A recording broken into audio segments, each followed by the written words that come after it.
आप देख रहे हैं लाइव इंडिया हर पल। नमस्कार, लाइव इंडिया में आपका स्वागत है। मैं सम्राट। IYC के राष्ट्रीय अध्यक्ष उदय भानु चिब पर कांग्रेस नेता भूपेश बघेल ने कहा है कि पूरे देश में मोदी की जो पुलिस और उनके कार्य करने की शैली है वो यही है कि कैसे ज़्यादा से ज़्यादा कांग्रेस और विपक्ष के नेताओं को जेल में रखें। वे कई जगहों पर ऐसा कर रहे हैं। उन्होंने कहा कि ये षड्यंत्रकारी लोग हैं, ये शैली इन पर ही भारी पड़ेगी। इजराइल ईरान संघर्ष पर उन्होंने कहा कि राष्ट्रीय नीति क्या होगी ये राष्ट्र को स्पष्ट करना चाहिए। ऐसे समय में कोई इस प्रकार से स्थिति बनती है तो देश को एकजुट होकर सरकार के साथ होना चाहिए। लेकिन सवाल ये है कि शांति स्थापित हो और चर्चा हो।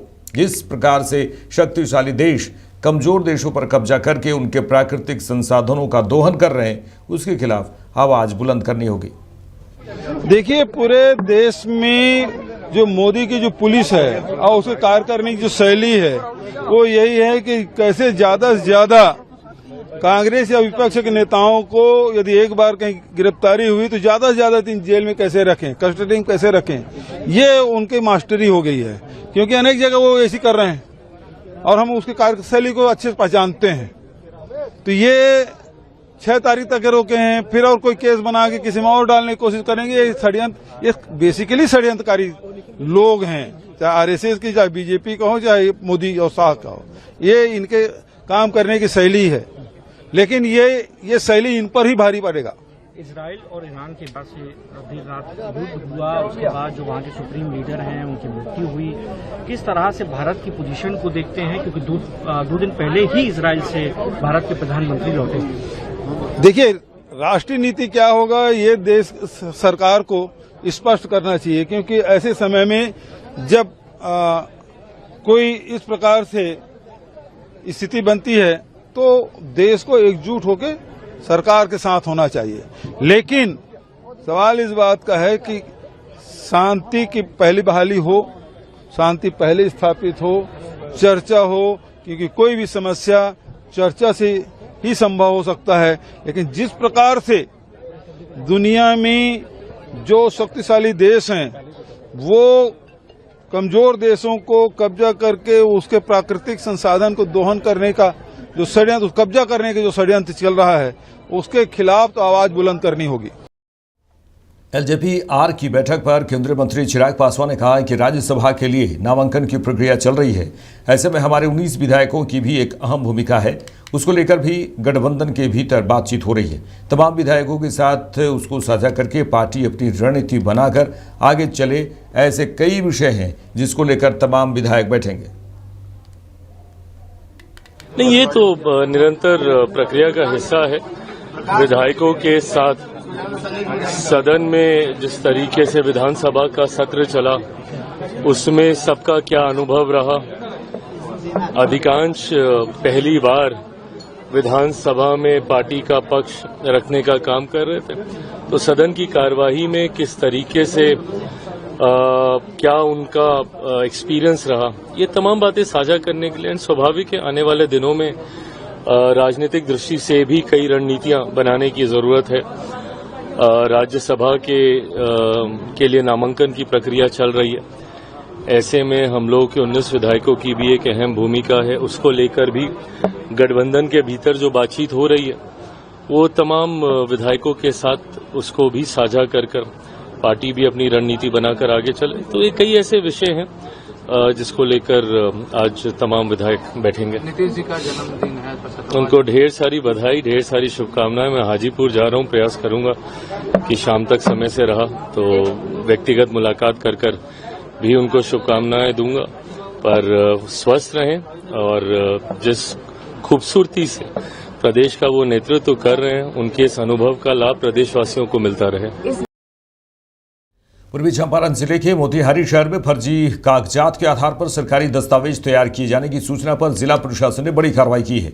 सदर SDM अरुण कुमार के नेतृत्व में साइबर DSP अभिनव पराशर सहित प्रशासन और पुलिस की संयुक्त टीम ने शहर के विभिन्न साइबर कैफे में छापेमारी की। छापेमारी के कार्रवाई के दौरान भवानीपुर, जीरात, स्टेशन चौक, चांदमारी, बलुआ समेत कई इलाकों में संचालित साइबर कैफे की गहन जांच की गई। प्रशासन को सूचना मिली थी कि 3 वर्ष पूर्व तबादला हो चुका एक पदाधिकारी के डिजिटल सिग्नेचर का दुरुपयोग कर फर्जी तरीके से विभिन्न प्रकार के सरकारी दस्तावेज तैयार किए जा रहे थे।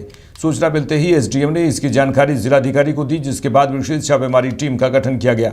टीम में सदर डीएसपी, साइबर डीएसपी, प्रशिक्षु डीएसपी के साथ साथ नगर थाना और छतौनी थाना की पुलिस भी शामिल रही। छापेमारी के दौरान कई साइबर कैफे से फर्जी दस्तावेज तैयार करने से संबंधित डिजिटल सामग्री बरामद की गई। साइबर पुलिस को बड़ी संख्या में संदिग्ध और फर्जी दस्तावेज भी मिले हैं। प्रशासन की ओर से संबंधित कंप्यूटर, हार्ड डिस्क और अन्य उपकरण जब्त किए गए हैं और कुछ साइबर कैफे को सील करने की प्रक्रिया जारी है। एसडीएम अरुण कुमार ने बताया कि शहर के विभिन्न साइबर कैफे के विरुद्ध लगातार गड़बड़ी की शिकायतें मिल रही थी। प्रारंभिक जांच में गंभीर अनियमितताओं के संकेत मिले हैं।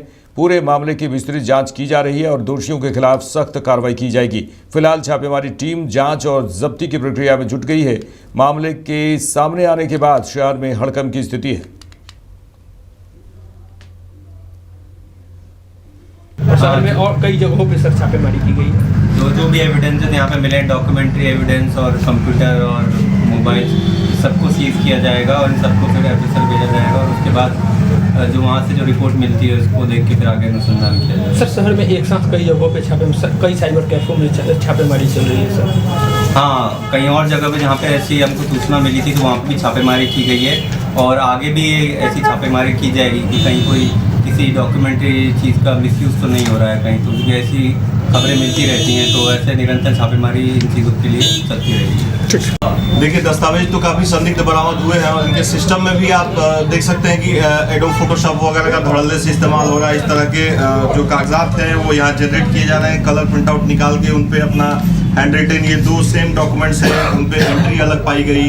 तो बहुत सारे काम ये कर रहे हैं। ब्लैंक आपको वो फोटो जिसपे प्रिंट आउट करते हैं वो निकला है और कई इंस्टीट्यूट्स के सर्टिफिकेट्स इन्होंने प्रिंट आउट करके फर्जी वो भी रखा हुआ था, जिसपे ओरिजिनल स्टाम्प्स लगा के ये कंप्यूटर इंस्टीट्यूट से इशू करके लोगों को यहाँ से प्रोवाइड करते थे। और काफ़ी सारे एविडेंसेस इनके द्वारा डिस्ट्रॉय कर दिया गया है। ये सूचना इनको मिल गई थी कहीं से, किसी तरीके से संदेह इनको हो गया था कि प्रशासन जो है छापेमारी कर रही है, तो इसके कारण से बहुत सारे इन्होंने डिस्ट्रॉय किए हैं। लेकिन हम लोगों को जब सिस्टम पे मेन भरोसा है कि इनका सिस्टम और इनका मोबाइल जो व्हाट्सएप मैसेजेस वगैरह लोगों से इनके पास आए हुए हैं, उससे बहुत कुछ जानकारियां हम लोग को प्राप्त हो सकती हैं। लाल डायरी भी मिला है, उसमें कई लोग लाल डायरी मिली है जिसमें कई सारे ट्रांजैक्शंस का विवरणी है। तो अकाउंट डिटेल्स भी इनका खंगालने की आवश्यकता है कि इतना सारा ट्रांजैक्शन इनके पास से कैसे हो रहा है और किस एवज में ये कस्टमर से पैसा ले रहे हैं। इनके पास जो आईडी है सीएससी की आईडी वो भी नहीं है, ये अपने भाई की आईडी यूज करके चला रहे थे। अब इनके भाई का साइबर कैफे कहाँ है वहाँ भी हम लोग पता करते हैं, छानबीन करते हैं। पुलिस के अनुसंधान में बहुत सारी बातें प्रकाश में आएंगी। एफएसएल में सारा चीज जो भी चिप वगैरह जो डिजिटल सामग्री बरामद हुई है वो सब जाएगी, जांच होगा, उसके बाद आगे की बात देखी जाएगी। क्या आगे बढ़ेंगे। पूर्वी चंपारण जिले में होली पर्व से ठीक पहले जिला प्रशासन द्वारा खाद्य पदार्थों की जांच को लेकर शहर के प्रतिष्ठित अन्नपूर्णा रेस्टोरेंट में छापेमारी की गई थी और जिसके बाद ये मामला तुल पकड़ता जा रहा है। कार्रवाई के बाद शहर में हड़कंप की स्थिति बनी हुई है। छापेमारी के बाद उठ रहे सवालों को लेकर अन्नपूर्णा परिवार मीडिया के सामने समक्ष आया। पूरे मामले पर अपनी सफाई दी। रेस्टोरेंट संचालक की पत्नी और पुत्र ने आरोप लगाया कि संस्थान की बढ़ती लोकप्रियता और चल रहे पारिवारिक विवाद के कारण उन्हें निशाना बनाया जा रहा है। संचालक के पुत्र ने बताया कि 2 दिन पूर्व पारिवारिक विवाद के कारण उनके पिता को जेल भेज दिया गया। उसके बाद विपक्षियों द्वारा साजिश के तहत दुकान पर प्रशासनिक छापेमारी कराई गई। उन्होंने कहा कि यह कार्रवाई पूर्वाग्रह से ग्रसित और प्रेरित लगता है। इस दौरान रेस्टोरेंट में कार्यरत कर्मचारियों और कारीगरों ने भी मीडिया के सामने अपनी बातें रखी। उनका कहना था कि होली जैसे बड़े त्यौहार से ठीक पहले की गई कार्रवाई से होटल में काम करने वाले लोगों के बीच रोजी रोटी पर संकट खड़ा हो गया है। मजदूरों ने प्रशासन की मांग की है कि जांच निष्पक्ष हो, लेकिन पर्व के मद्देनजर कामगारों के हितों का भी ध्यान रखा जाए। फिलहाल मामले को लेकर शहर में चर्चाओं का दौर जारी है। प्रशासन की ओर से आधिकारिक जांच रिपोर्ट का इंतजार किया जा रहा है। भाई भाई में झगड़ा है, पारिवारिक मामला है। गार्जियन के भेज दिया जेल, पीछे में उनको फिर दुकान पर भेज दिया पुलिस। जांच पड़ताल नहीं किए, दुकान में घुस गए, चेकिंग करने लगे। हम लोग को ऐसे बोलने लगे। हम तो नहीं थे, बेटी थी, हम बाद में आए। क्या लग रहा है आपको, ये सब राजनीतिक साजिश के तहत ही किया जा रहा है? पारिवारिक राजनीति है, सब भाई भाई के झगड़ा है, दुश्मनी कर रहा है लोग। सिर्फ सामान कम देना, खराब सामान, ये सब की क्या सच्चाई है? इस सब में कोई बात में सच नहीं है। क्या नाम है आपका? सीता देवी। हम लोग अपने होली के पर्व के अवसर पे अपने दुकान को सब तैयारी कर रहे थे। हम लोग हम थे, मेरे भाई थे, तैयारी कर रहे थे। उस दौरान पदाधिकारी लोग आए, ऑफिसर लोग आए चेकिंग के लिए कि क्या यहाँ पे सब चीज़ सही मिल रहा है नहीं मिल रहा है। और उनके पास कोई भी पहले से लेटर कुछ नहीं था, उनके पास नोटिस वगैरह कुछ नहीं था।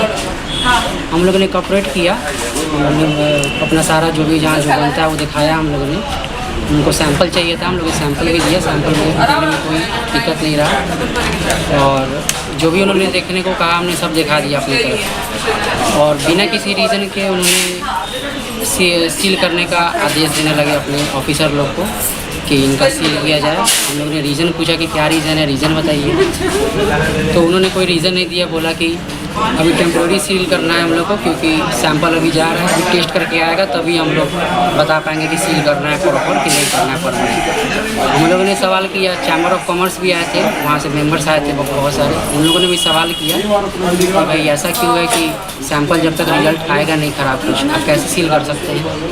तो जो भी ऑफिसर आए थे उन लोगों ने बात सुना, थोड़ा वो लोग भी कोऑपरेट किए उन लोगों ने। और दुकान को लोग पूरी कार्रवाई को किस तरीके से देखते हैं? ये सब उन लोगों को प्रेशर दिया गया है, कुछ राजनीतिक भी है और कुछ फैमिली इश्यूज भी है। क्या है कुछ विशद विस्तार से? तो फैमिली मेम्बर्स में कुछ झगड़े हैं जिनके कारण उन लोग, मेरे पापा को जो भी है फंसाया गया है। पहले उन लोग को जेल भेजा गया 2 दिन पहले ही, और अभी फिर वही चेकिंग के लिए ज़बरदस्ती उन लोग को प्रेशर दिया गया ऑफिसर लोगों की सील ज़बरदस्ती किया जाए। विपक्षियों की साजिश है? जी, उन लोग की साजिश है पूरी। क्या अपील क्या करेंगे अभी आप? जी, अपील क्या है, क्या कहना चाहेंगे प्रशासन से? प्रशासन से यही कहना चाहेंगे कि आप खुद से देखिए, हमारा जो भी सैंपल है उनको चेक किया जाए, और उसमें कुछ खराबी है तो हम लोग यही यहाँ परमानेंट बंद कर सकते हैं, कोई दिक्कत नहीं है। लेकिन पहले रिपोर्ट लेकर आए, बिना रिपोर्ट के किसी भी तरह का कुछ भी ना किया जाए। एक तरह से अन्याय है हम लोग के ऊपर। हमारे यहाँ इतने सारे स्टाफ्स हैं जो कि काम कर रहे हैं होली के समय, अभी 1-2 दिन काम और करना था, उसके बाद सब घर भी जाएंगे। अब उन लोग का भी दिक्कत हो गया, उन लोग का घर में भी फैमिली है, उन लोग का भी इशू होगा फिर। आपको क्या लग रहा है बढ़ती लोकप्रियता के कारण ये सब किया जा रहा है? जी, काफ़ी एक तो कास्ट को लेके भी हो जाता है कि कास्ट हम लोग का बैकवर्ड है, और दूसरा चीज़ इतना जो सक्सेस उनको मिला है अपने इतने सालों में, उसके कारण भी भाई लोग में थोड़ा जलन चलता है। और पॉलिटिक्स भी है, उन लोग को भी थोड़ा है कि ये आदमी उन लोग को बाद में प्रॉब्लम क्रिएट कर सकता है विपक्षी लोगों को, इसलिए उन लोग का ये साजिश है कि ताकि इनको दबाया जाए। व्यापार पर प्रभाव भी पड़ रहा है? जी, व्यापार के प्रभाव जो अभी तो कस्टमर लोग के जो रेगुलर है वो जानते हैं, ये सब चीज़ समझते हैं। अभी भी आ ही रहे हैं लोग, अभी भी आज भी आ ही रहे हैं, कल भी आएंगे। जो जानते हैं वो तो समझते हैं हम लोग को, बाकी अफवाह तो फैल ही रहा है कि क्या क्या मिला है जो कि, और उसका कोई रिपोर्ट अभी तक मिला नहीं है। क्या नाम है आपका? मेरा नाम अनिकेत कुमार है। पुलिस द्वारा चलाए जा रहे ऑपरेशन मुस्कान अभियान के तहत गुम और चोरी हुए मोबाइल फ़ोन की बरामदगी का सिलसिला लगातार जारी है। आपको बता दें कि अभियान की शुरुआत 16 अगस्त 2024 को हुई थी, और इसमें ऑपरेशन मुस्कान के तहत सहरसा में जिन लोगों को ऑपरेशन मुस्कान के तहत मोबाइल मिला है वो उनके चेहरे में खुशी है। पुलिस केंद्र में आयोजित कार्यक्रम में कोशी क्षेत्र पुलिस उप महानिरीक्षक कुमार आशीष और पुलिस अधीक्षक हिमांशु द्वारा मोबाइल फ़ोन उनके वास्तविक मालिकों को सौंपे गए। पुलिस ने आमजन से अपील की है कि मोबाइल गुम या चोरी होने की स्थिति में दूरसंचार विभाग के CIR पोर्टल पर ऑनलाइन शिकायत दर्ज कर मोबाइल को ब्लॉक और ट्रैक अवश्य कराएं। पुलिस का उद्देश्य नागरिकों के चेहरे पर मुस्कान लौटाना है। के आलोक में ऑपरेशन मुस्कान चलाया जा रहा है सभी जिलों द्वारा, जिसमें सहरसा जिला पुलिस द्वारा अच्छा काम करते हुए पिछले 7 फेज में अभी तक हम लोगों ने 288 मोबाइल वापस दिया है, जिसकी अनुमानित मूल्य 56 लाख रुपए बताया जा रहा है। और ये मोबाइल जो है इसका 7वां चरण है आज, जिसमें कि आज 64 मोबाइल का वितरण यहाँ पुलिस लाइन सहरसा में किया जा रहा है। मैं इसके लिए सहरसा जिला बल और SP साहब की प्रशंसा करता हूँ। और उम्मीद करता हूं कि यहाँ पर जो है पुलिस और पब्लिक के बीच में एक बेहतर सामंजस्य स्थापित होगा। जनता के चेहरों पर उनके खोए हुए मोबाइल को वापस मिलने की मुस्कान से जो है आप लोग वाकिफ़ होंगे। अभी देखिए आप बहुत सबका वितरण किया जा रहा है। ये प्रोग्राम प्रशंसनीय है और मैं उम्मीद करता हूँ कि सहरसा पुलिस और भी बेहतर इसमें काम करेगी। रामगढ़ भुरकुंडा की बात करें तो किन्नर समाज ने होली में गरीबों को सहयोग किया है। भुरकुंडा में किन्नर समाज के सदस्यों के द्वारा भुरकुंडा में अरुणा किन्नर के तमाम सदस्यों के द्वारा गरीब परिवारों के बीच होली की सामग्री का वितरण किया गया, जिससे सभी होली धूमधाम से मना सके। कार्यक्रम में सभी ने कहा कि यह होली हिंदू संस्कृति से जुड़ा है और सबका सहयोग से पूरा हो। वहीं उन्होंने यह भी मांग की है, किन्नर समाज के लोगों ने यह मांग की है कि सरकार हमारे समाज पर भी ध्यान दे। हम मौजूद है भुरकुंडा में, जहां पर किन्नर परिवार समाज के द्वारा आज गरीब परिवार के बीच होली का लेकर के जो होली में पकवान जो बनता है उसका सारा व्यवस्था की जा रही है। आप देख सकते हैं भुरकुंडा का सुंदरनगर पंचायत जो झारखंड का रामगढ़ जिला क्षेत्र में है, और आप देख सकते हैं कई गरीब परिवार के बीच में जहाँ पर होली को लेकर जो होली में बनाया जाता है उसकी व्यवस्था दिया गया है। साथ में हमारे गुरु जी हैं जो किन्नर परिवार के हैं, क्या अरुणा किन्नर जी क्या आज होली को लेकर? मैं ऐसे जाने हमारे जितने भी भुरकुंडा क्षेत्र में हमारे गरीब हैं, हाँ, तो होली वाला दिन यानी हम लोग बनाएंगे खाएंगे और उनके घर में नहीं बनेगा तो थोड़ा अच्छा नहीं लगता है, बुरा लगता है। इसीलिए मैं मतलब कि हर साल देती हूँ इनको, हाँ, पुआ पकवान का सामान और मुसलमानों के रमजानों का सामान, यानी हिंदू मुसलमान हमारे लिए सब बराबर है। मैं साथ को उनके खाती हूँ, है ना, तो हिजड़ों को कोई जात नहीं होता है, तो हम गरीबों को ज़्यादा मतलब यानी मदद करती हूँ। शादी विवाह गरीबों का होता है, उसमें भी मैं मतलब साथ देती हूँ और देती रहूँ। आप देख सकते हैं पूरा पैकेट भी यहाँ पर जो पैकेट प्लास्टिक में जो पैकेट किया हुआ है ये होली को लेकर परिवार में है, और ईश्वर से कामना करते कि हर घर में खुशियाँ हमेशा रहे। हमारा जो किन्नर परिवार है और यहाँ पर झारखंड सरकार के द्वारा जो न्याय चलाई जा रही है, इनके प्रति इनकी एक मांग है कि इनका एक भवन झारखंड के रामगढ़ जिला में अपना भवन होना चाहिए। तो सरकार इस चीज़ पर मुहर लगाए ताकि इनका एक भवन हो, ताकि इनका जो किन्नर परिवार है जो बाहर जो सामान आते हैं तो घर में रखना काफ़ी दिक्कत होती है। तो ऐसे में सरकार इस मामले को मुहर लगाए। जीतू पांडे, रामगढ़। राधे राधे सभी भाइयों को, राधे राधे। जितना भी हमारे भुरकुंडा क्षेत्र में जितना हमारा जजमान है सबको नमस्ते। मैं अरुणा किन्नर भुरकुंडा की रहने वाली हूँ, रामगढ़ जिले की। मैं गरीबों की आज यानी होली के त्योहारों का सामान दे रही हूँ। हाँ, पुआ पकवानों का, चीनी है, मैदा है, तेल है, यानी काजू किशमिश यानी सब कुछ है। मैं अरुणा किन्नर आज गरीबों की मदद कर रही हूँ, बांट रही हूँ, और जजमान हमारे अच्छे रहे, जजमान से लाती हूँ, अपने भी खाती हूँ, गरीबों को भी खिलाती हूँ। जय हिंद, जय भारत। मेरे साथ इस बुलेटिन में इतना ही। देश दुनिया के तमाम खबरों के लिए देखते रहिए लाइव इंडिया। नमस्कार।